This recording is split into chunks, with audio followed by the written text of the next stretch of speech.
கர்த்தருடைய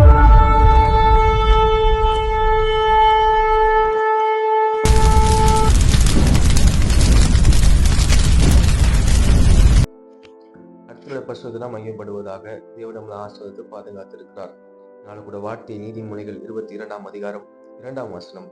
ஐஸ்வர்யவானும் தரித்திரனும் ஒருவரை ஒருவர் சந்திக்கிறார்கள், அவர்கள் அனைவரையும் உண்டாக்கினவர் கர்த்தர். 22ஆம் அதிகாரம் 1ஆம் வசனம் சொல்லப்பட்டிருக்கு, திரளான ஐஸ்வர்யத்தை பார்க்கிலும் நற்கீர்த்தியை தெரிந்து கொள்ளப்படத்தக்கது, உன் வெள்ளியை பார்க்கிலும் தயை நலம்.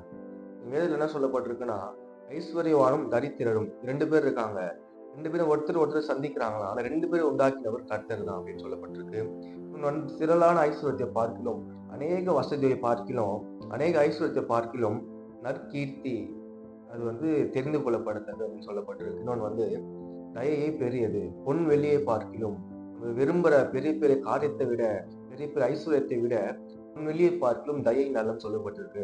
அப்ப என்ன பண்ணணும்னா, நன்மை செய்ய கற்றுக்கணும், பிறர் மேல் இறக்க குணம் இருக்கணும், தயவுள்ளவர்களாக இருக்கணும், உதவி செய்யணும், நேசிப்பதை போல் பிறனை நேசியம் கற்று சொல்லியிருக்காரு.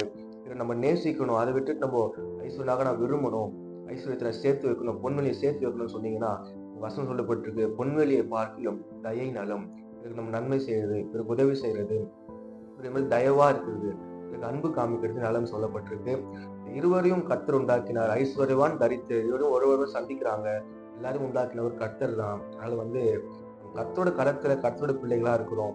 ஐஸ்வர்யவான் இவன் தரித்திரனை வேற்றுமை பார்க்க கூடாதான், எல்லாரும் சரிசமமா பார்க்கணும். ஏன்னா எல்லாரும் உண்டாக்கினவர் கர்த்தர் தான்.